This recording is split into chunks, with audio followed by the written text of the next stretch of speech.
Honoráveis ouvintes, sejam muito bem-vindos a mais um episódio do Extramuros.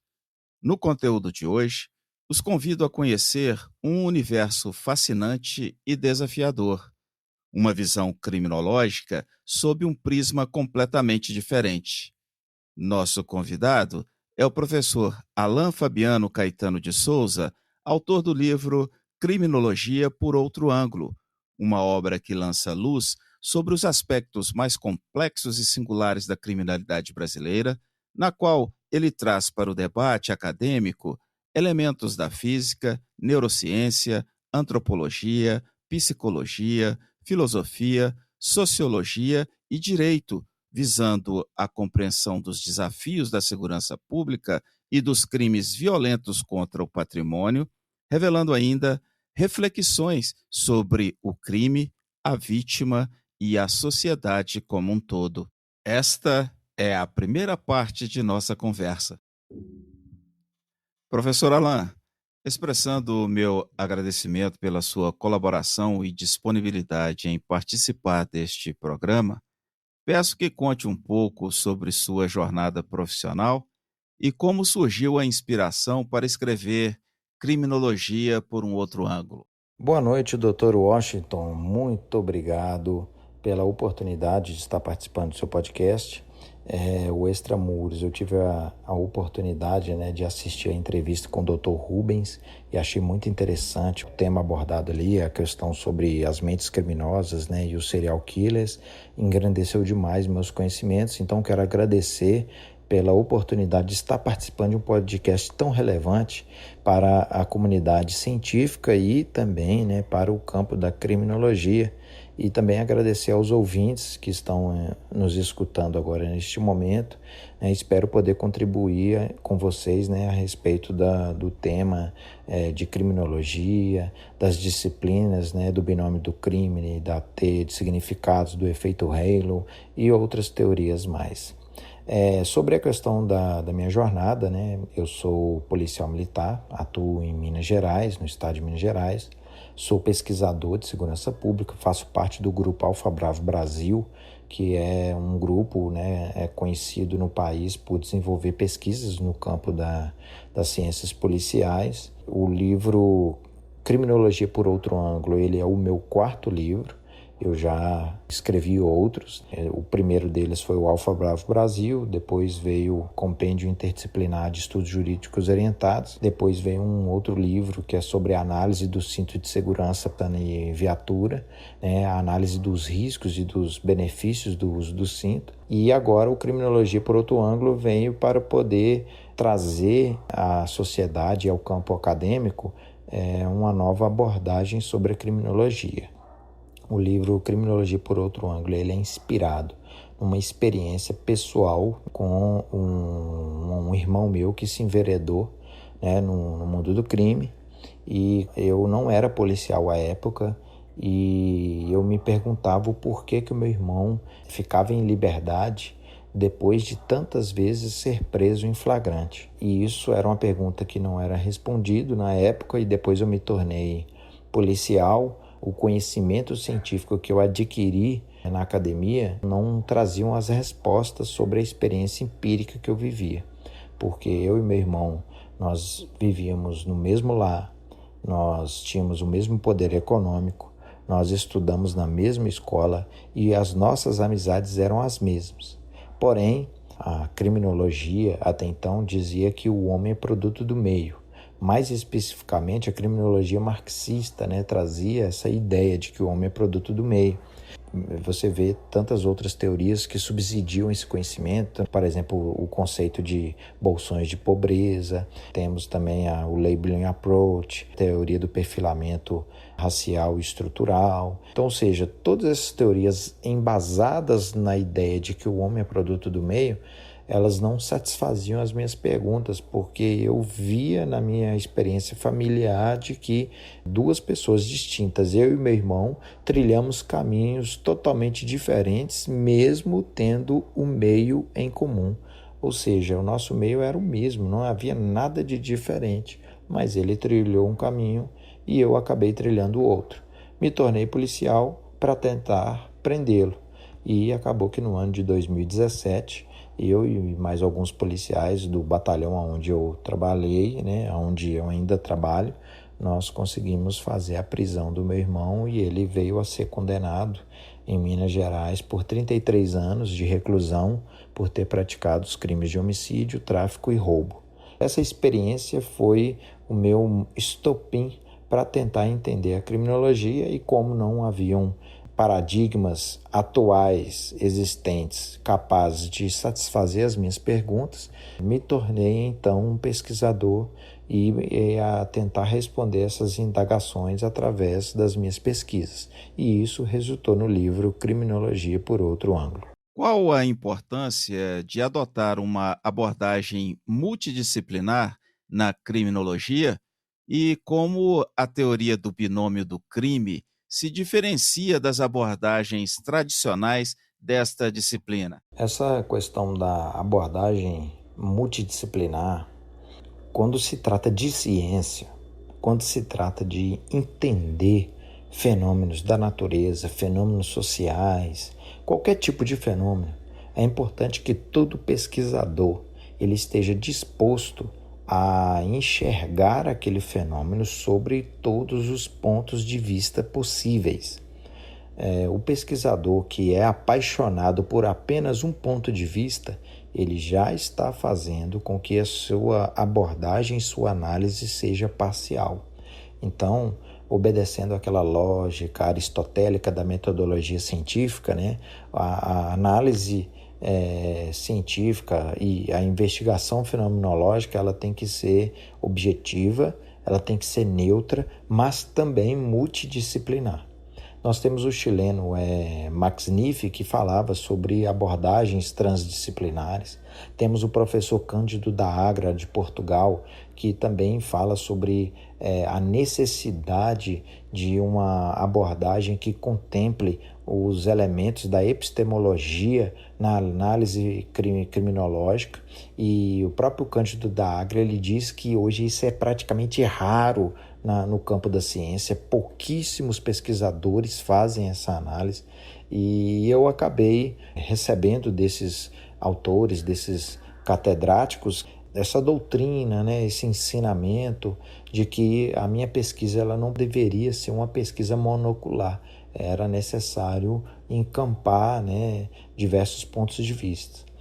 A experiência empírica que eu vivi na minha vida familiar fez com que eu tentasse entender, né, determinadas circunstâncias da vida delitiva e como a maioria dos estudos eles obedecem a metodologia sociológica e essa metodologia não explicava o que eu vivia, o que eu assistia com os meus próprios olhos, então eu passei a investir o meu tempo em conhecimento no campo da psicologia, no campo da neurociência, da própria física, né, através das teorias de redes, sistemas complexos, no campo da antropologia, me aprofundei bastante na teoria das culturas, principalmente na teia de significados.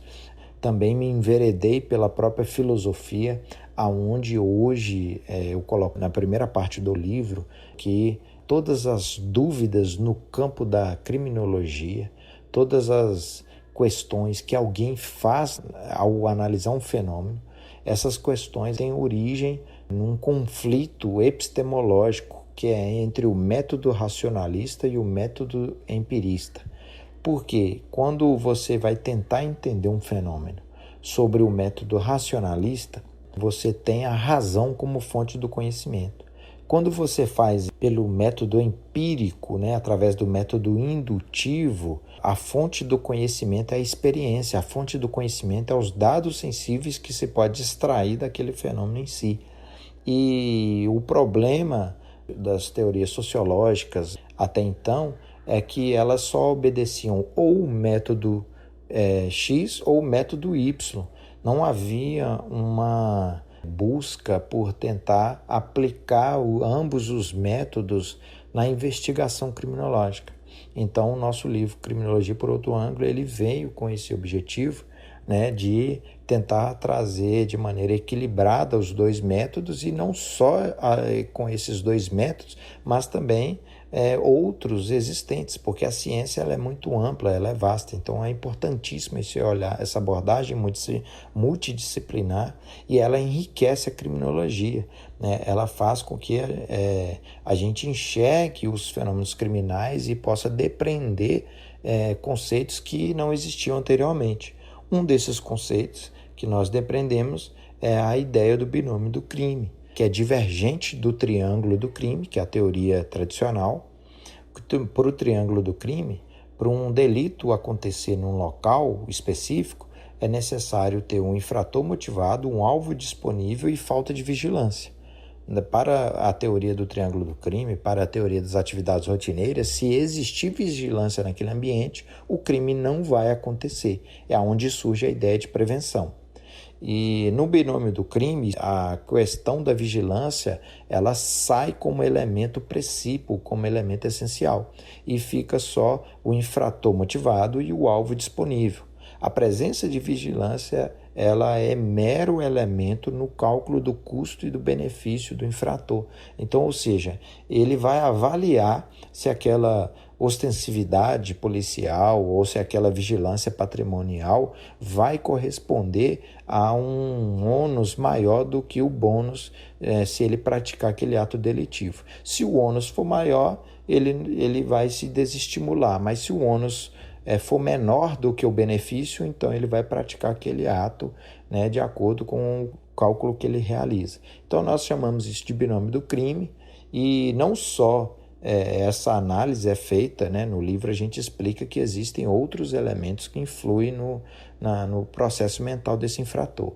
Mas, resumidamente, o binômio do crime ele se diferencia, né, do triângulo do crime em virtude deste aspecto, que a presença de vigilância ela não é considerada, né, na análise, né, do espaço-tempo. Só existem dois elementos que são necessários para o delito existir: infrator motivado e alvo disponível.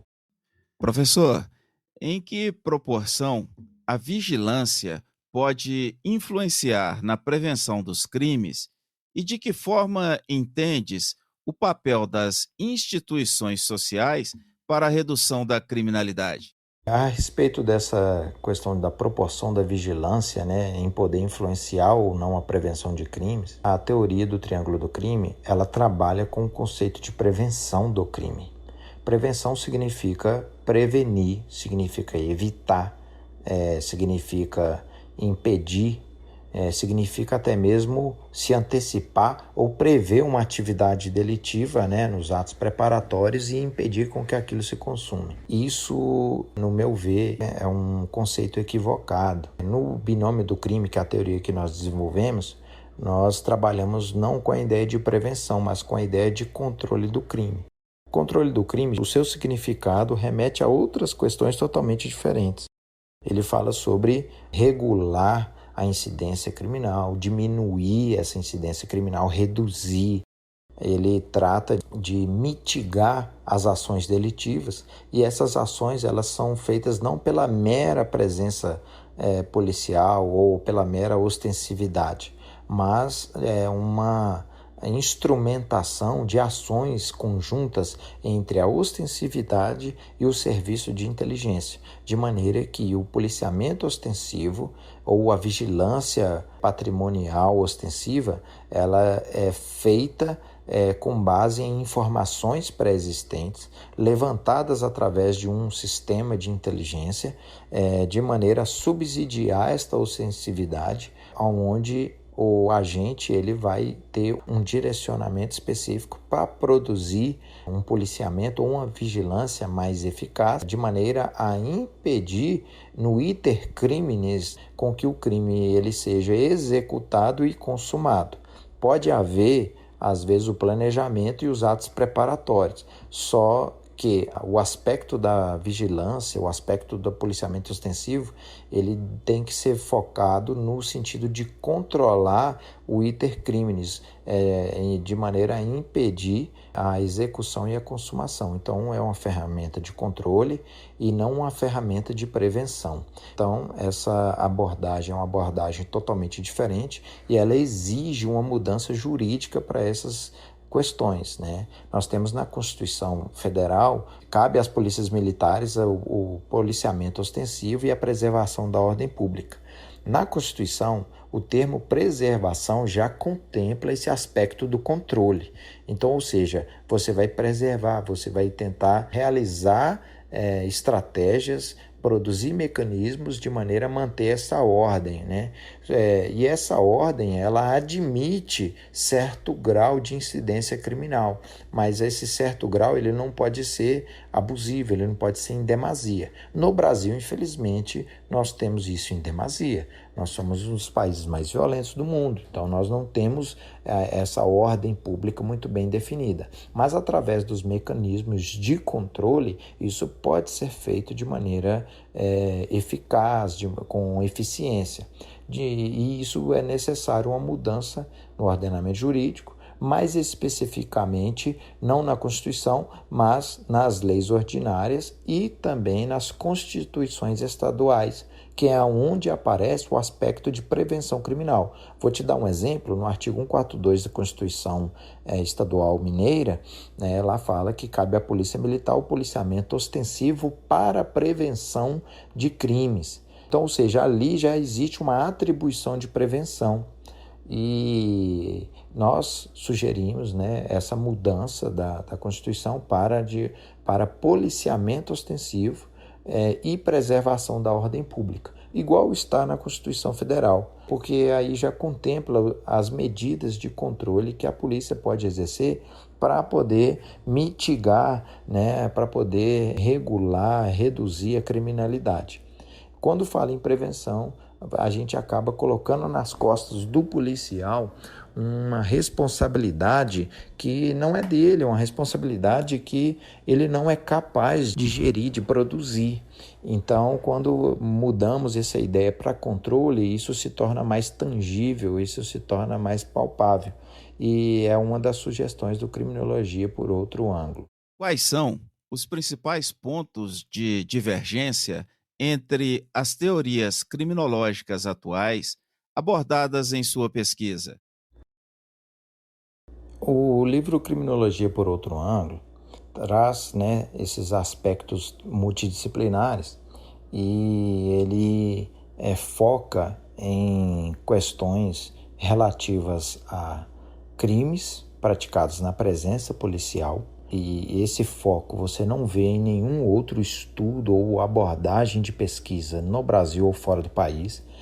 Nós vamos encontrar apenas o Dr. David Bailey trazendo em seus livros, ele fez em torno de 6 ou 7 livros sobre policiamento.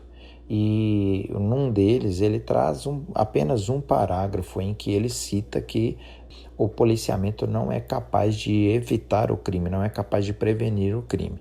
Então, ou seja, existe alguém que pensou isso, que chegou a colocar isso em uma obra, mas não se aprofundou. Então, o livro Criminologia por outro ângulo ele veio trazer esse aprofundamento. Mas nós não focamos apenas nisso.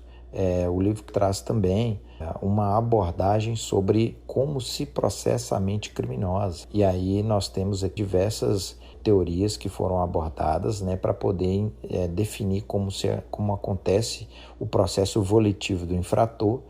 Existe também uma abordagem filosófica do livro, que fala dos métodos dedutivos e dos métodos indutivos na análise criminal, e isso é muito pouco abordado na maioria das obras criminológicas. O nosso livro ele se diferencia dessas abordagens, porque ele traz esse aspecto omisso por outras obras. Então, quem adquire essa obra está com um material robusto, com um material profundo. Também trazemos a abordagem fenomenológica sobre o crime de domínio de cidades, que atualmente só tratam desse tipo de fenômeno criminal só os livros Alfa Bravo Brasil, o Série Guerra, o Mamba Negra, do Eduardo Bettini, e mais uma outra obra que eu não estou me lembrando agora, me recordando. E nessa análise nós trazemos explicações a respeito, por exemplo, da diferença entre organização criminosa e articulação criminosa. né? A organização criminosa, ela pressupõe vínculos estáveis, vínculos permanentes, hierarquia, né, vertical, definição de funções, definição de atuação, né, entre os membros. Já na articulação criminal, que é uma estrutura de grupamento criminal distinta da organização criminal, a articulação, os vínculos, eles não são estáveis, eles não são permanentes, há uma divisão de tarefas, mas ela pode ser suprida com a substituição imediata de seus membros. Então não há a necessidade da permanência daquele indivíduo dentro do grupo, ele pode ser removido facilmente. Não há também a questão daquele núcleo mental, aquela mentoria nuclear do grupamento criminoso, né?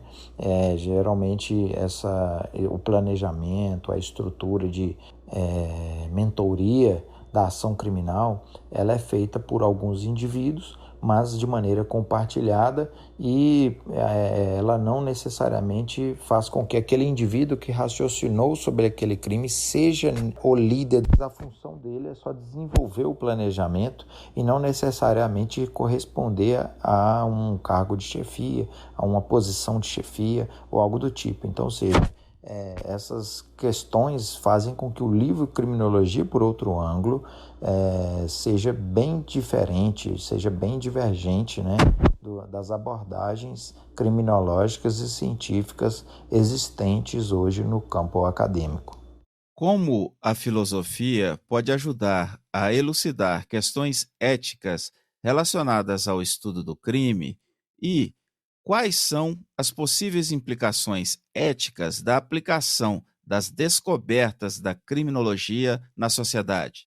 O que eu tento, né, explicar para todo mundo é que a gente tem que quebrar aquele preconceito de que filosofia não produz para o campo empírico, né, nada que fosse palpável, nada que fosse tangível.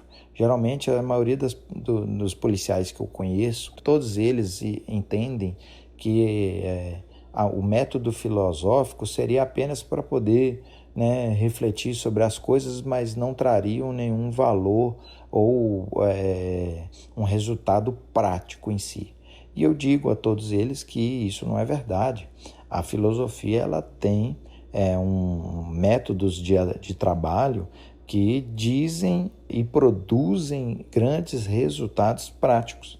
E aí eu cito, por exemplo, a atuação do policial. Geralmente, quando na rua ele vê alguém cometendo um assalto, né? E aí ele se depara com esse assalto e fala, poxa, o cara cometeu o crime perto de mim aqui, será que ele não viu minha viatura? Será que ele não viu que eu estava próximo dele? Será que ele não enxergou, não? E aí ele se depara com aquela situação, ele age, ele prende o infrator, ele age com energia, utiliza os métodos e as técnicas, né, que ele aprendeu durante a sua preparação como policial, pega aquele infrator, prende ele, leva para a justiça e a justiça dá início, né, à persecução criminal como um todo.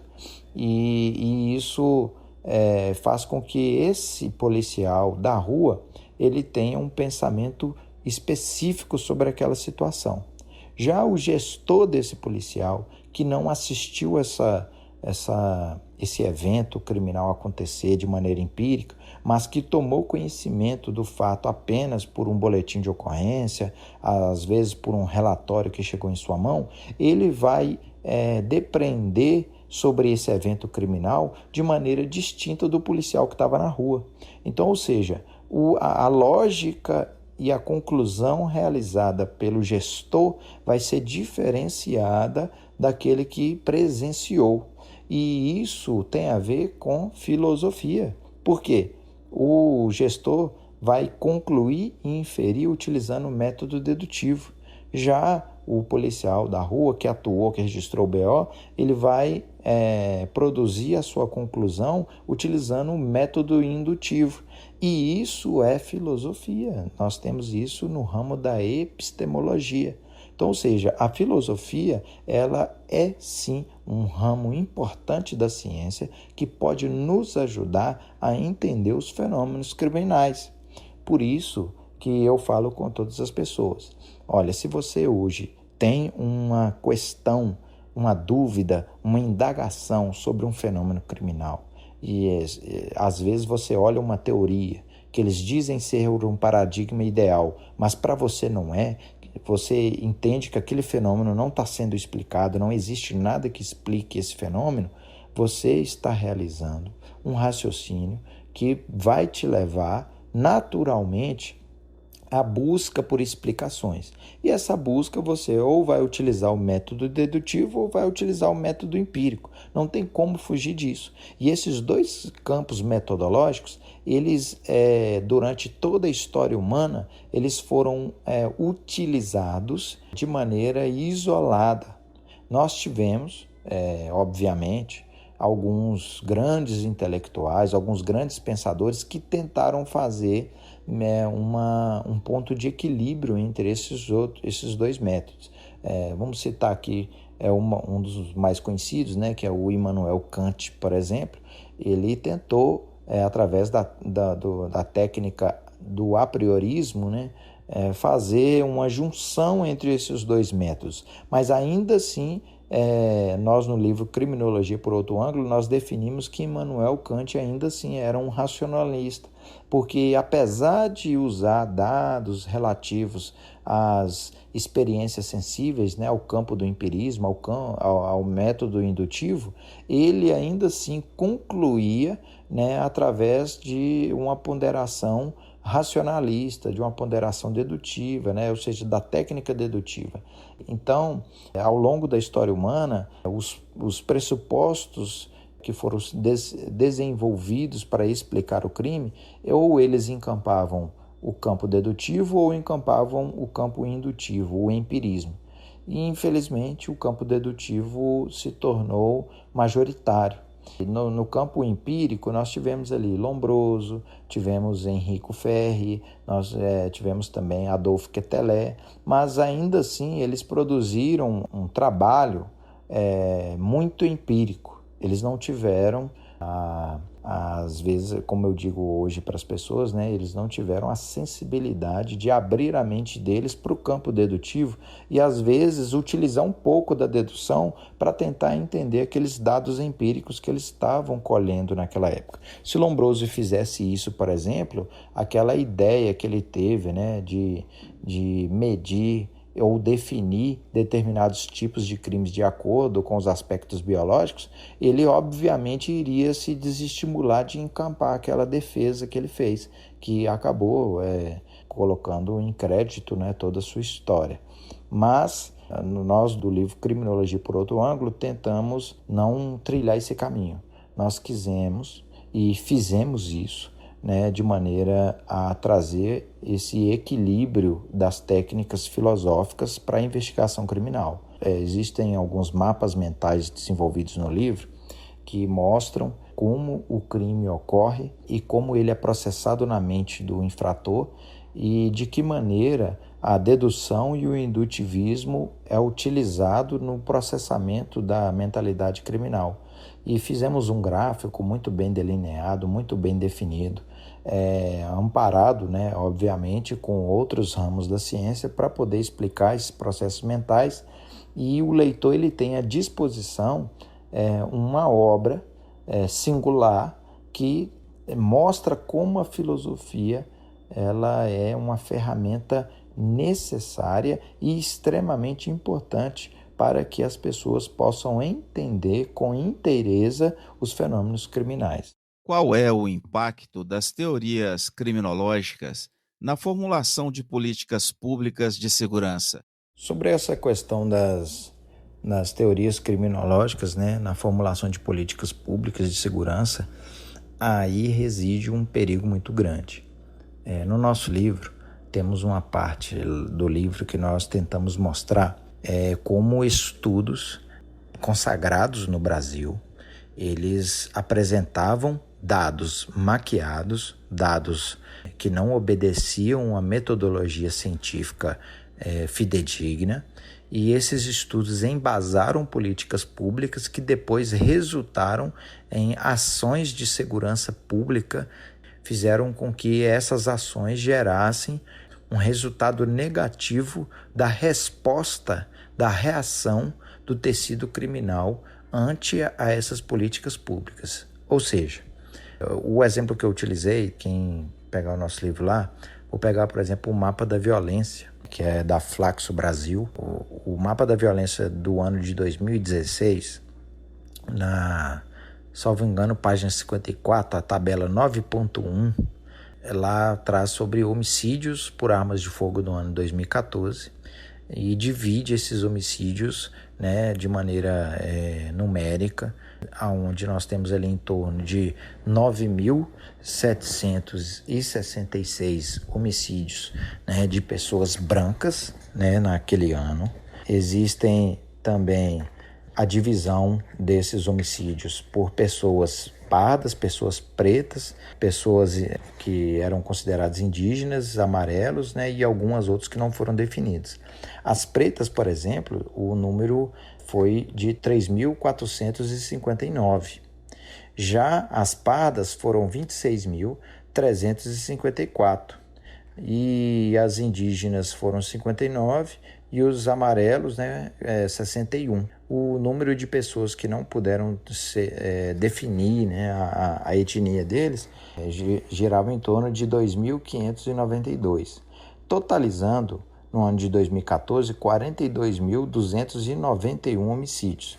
Essa é a tabela 9.1 apresentada, né, no mapa da violência de 2016.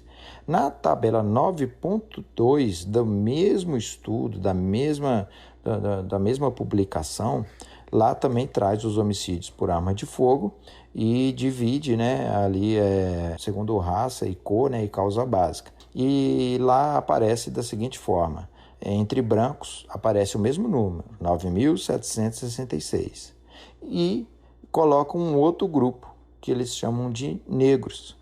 E o número ele salta de 3.459 para 29.813. O que eles fizeram? Eles agregaram, eles colocaram no mesmo bojo, né, os homicídios dos pardos com os homicídios dos pretos. E aí é que vem o X da questão.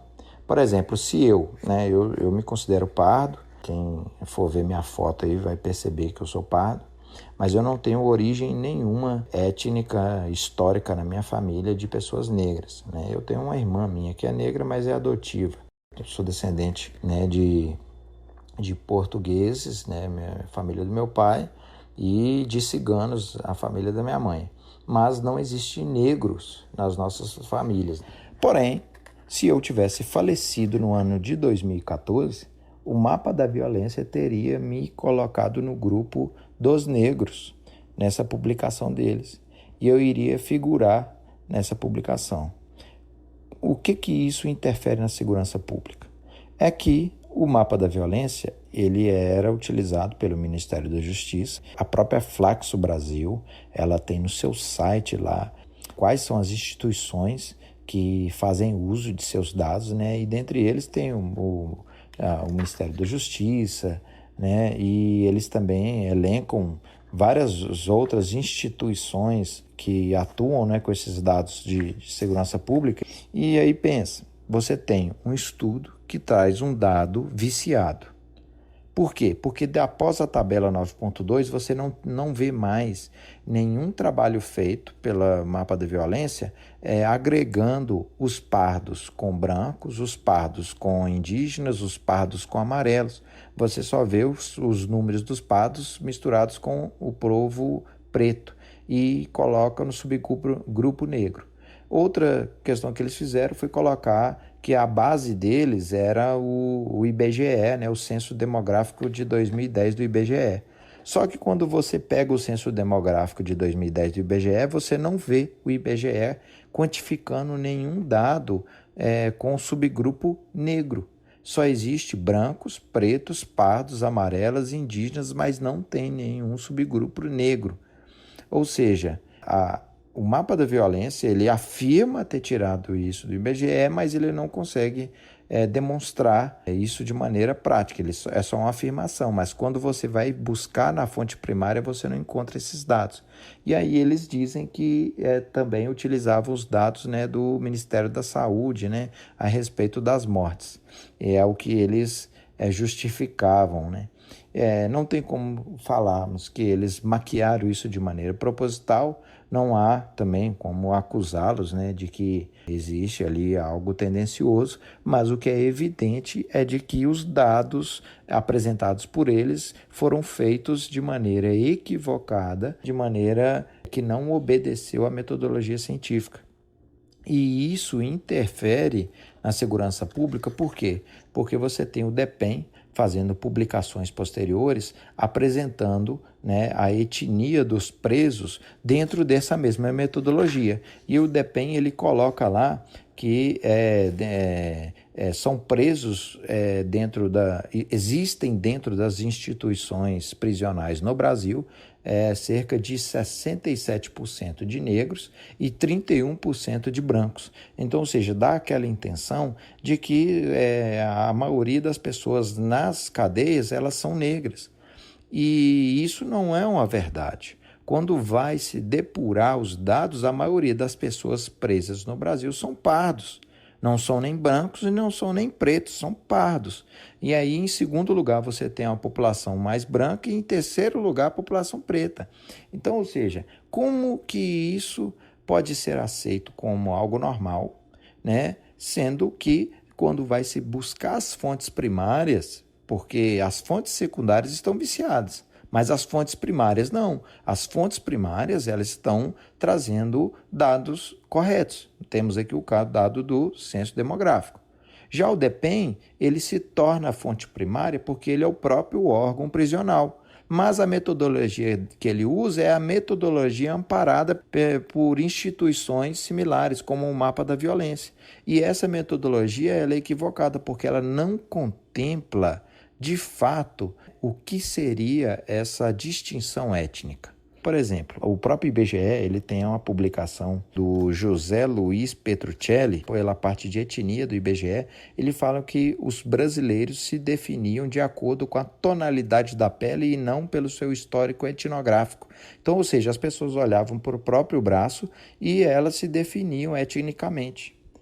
O que isso muda na segurança pública? Muda porque as políticas públicas recebem dinheiro, elas recebem grandes volumes para poder produzir políticas de segurança. Existem volumes de dinheiro que vai para áreas de igualdade racial, que vai para promoção de políticas, né, voltadas para o aspecto etnográfico e deixa de chegar nas pessoas que de fato precisam desse dinheiro. Que, por exemplo, né, você não tem uma política pública para abordar exclusivamente o pardo. E geralmente o pardo é a maioria das favelas. Você vai encontrar mais pretos nas regiões ali da Bahia, né? Mas os pardos se encontram no Sudeste, né? Nas grandes favelas do Sudeste, você vai encontrar muitos pardos vivendo de maneira absurda, totalmente desumana, em situação de pobreza até extrema. E essas políticas públicas que são para a igualdade racial atuam apenas com uma parcela da população negra, que é aquela pessoa que de fato é de origem afrodescendente, mas são recursos que não são feitos de maneira equânime. E isso interfere nas políticas públicas, porque você tem uma informação produzida na sociedade de que a polícia prende muito negro, e isso é uma mentira. A polícia prende pardo.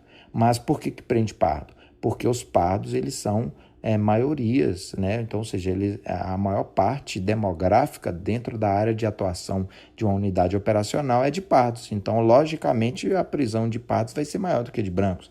Então, ou seja, a gente sai do plano etnográfico para o plano demográfico de segurança pública.